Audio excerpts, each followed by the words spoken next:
আসসালামু আলাইকুম রহমতুল্লাহি ওবারাকাতুহু।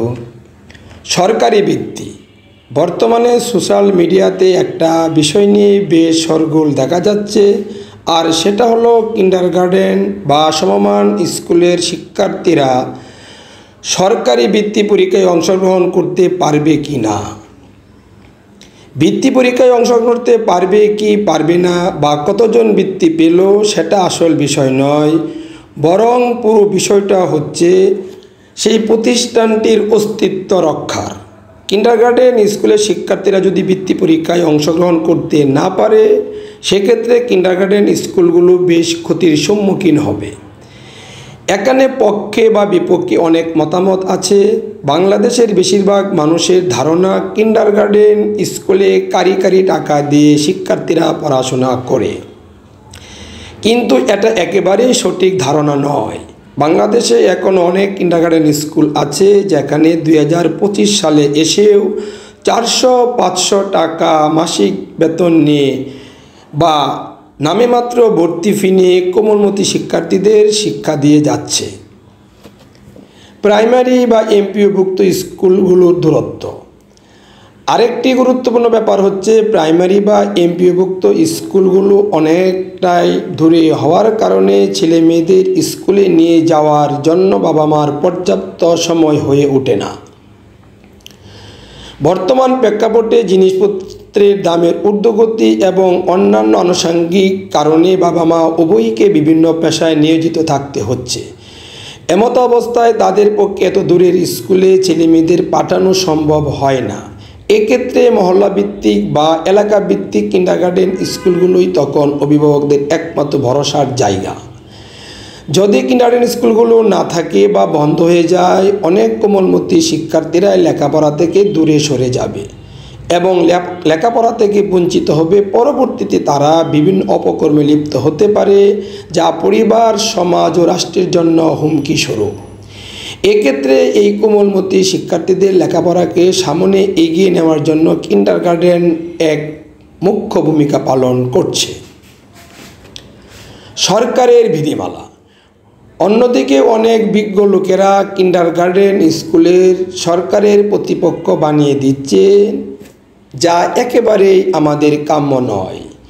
সরকারি স্কুলের শ্রদ্ধেয় শিক্ষকগণ সরকারের যে বিধিমালা অনুসরণ করে শিক্ষার্থীদের শিক্ষা দিচ্ছেন, কিন্ডারগার্টেন স্কুলের শিক্ষকরাও সরকারি সেই নীতিমালা মেনে শিক্ষার্থীদের পাঠদান করাচ্ছে। প্রাইমারি স্কুলের সাথে কিন্ডারগার্টেন স্কুলের কোনো ভেদাভেদ নেই। প্রত্যেক প্রতিষ্ঠানই নিজ নিজ জায়গা থেকে সর্বোচ্চ চেষ্টা করে শিক্ষার্থীদের সঠিক শিক্ষাদানের মাধ্যমে একজন সুনাগরিক হিসাবে গড়ে তুলতে। কিন্তু অনেকেই বলে থাকেন কিন্ডারগার্টেন স্কুল সরকারের নিয়ম নীতির তোয়াক্কা করে না। শিক্ষার্থীদের পড়া না হলে সেটা ভালোভাবে আদায় করা, অতিরিক্ত ক্লাস নেওয়া, ছুটির দিনগুলোতে প্রয়োজনে ক্লাস করানো, বিভিন্ন সাংস্কৃতিক অনুষ্ঠানের আয়োজন করা, শিক্ষার্থীদের বিনোদনের জন্য শিক্ষা সফরে যাওয়া, এই সব কিছুকেই কি বলে সরকারের নীতিমালার তোয়াক্কা না করা। কিন্ডারগার্টেন স্কুলগুলোর শিক্ষকগণ প্রতিনিয়তই হাড়ভাঙ্গা পরিশ্রম করে শুধুমাত্র শিক্ষার্থীরা যেন সঠিক শিক্ষা পায় সেই আশায় বাংলাদেশের বেসরকারি হাসপাতাল, ব্যাংক, কলেজ, বিশ্ববিদ্যালয়, অলিগলিতে মাদ্রাসা সহ আরও অনেক প্রতিষ্ঠান আছে, সেগুলো নিয়ে তো কারো কোনো সমস্যা হচ্ছে না। বেকারত্বের হার বাংলাদেশের প্রেক্ষাপটে যেভাবে বেকারত্বের হার বৃদ্ধি পাচ্ছে, এই কিন্ডারগার্টেন স্কুলগুলোয় শিক্ষক নিয়োগের মাধ্যমে বেকারত্ব অনেকাংশ কমাতে বিশেষ ভূমিকা রাখছে। আমাদের দেশের প্রতিষ্ঠিত সরকার চান আপনি একজন উদ্যোক্তা হন। সেক্ষেত্রে তো কিন্ডারগার্টেন স্কুল যারা পরিচালনা করছেন তারা একজন উদ্যোক্তা। আমি মনে করি কিন্ডারগার্টেন স্কুলগুলোর এই উদ্যোগকে সরকার ও উপর মহলের পক্ষ থেকে সাধুবাদ জানানো উচিত। কিন্তু বড়ই পরিতাপের বিষয়, কিন্ডারগার্টেন স্কুলের পরিচালকরাই পদে পদে লাঞ্ছিত হচ্ছেন, অপমানিত হচ্ছেন এবং তারা তাদের প্রাপ্য সম্মানটুকু পাচ্ছেন না। একজন শিক্ষকের কি এই পাওনা আমাদের সমাজ থেকে যারা মানুষ গড়ার কারিগর মক্তব। আরেকটি মজার ব্যাপার হচ্ছে, কিন্ডারগার্টেন স্কুলগুলো নাকি বিভিন্ন মক্তবগুলোর সমস্যার কারণ হয়ে দাঁড়িয়েছে। শিক্ষার্থীরা কিন্ডারগার্টেন স্কুলের জন্য কোরআন শিক্ষা থেকে পিছিয়ে আছে, কিন্তু একটু খোঁজ নিলেই জানতে পারবেন অনেক কিন্ডারগার্টেন স্কুলগুলো একাডেমিক পড়াশোনার পাশাপাশি কোরআন শিক্ষার প্রতি গুরুত্ব আরোপ করছে। আর এখন বিভিন্ন মক্তবগুলোতে টাকার বিনিময়ে কোরআন শিক্ষা দেওয়া হয়। সেখানে কিন্ডারগার্টেন স্কুলগুলো 500-600 টাকার মধ্যে শিক্ষার্থীদের একাডেমির পড়াশোনার পাশাপাশি সহিভাবে কোরআন শিক্ষা দিচ্ছে। নিবন্ধন আরেকটি অন্যতম গুরুত্বপূর্ণ বিষয় থাকে, সেটা হচ্ছে নিবন্ধন। বর্তমান যুগ তথ্য প্রযুক্তির যুগ। নিবন্ধনের জন্য একটা নির্দিষ্ট নীতিমালা প্রয়োজন, যেখানে সব কাজ অনলাইনে করা হবে। সরকার যদি চান নিবন্ধনের জন্য একটা নির্দিষ্ট ফি নির্ধারণ করে দিতে পারে।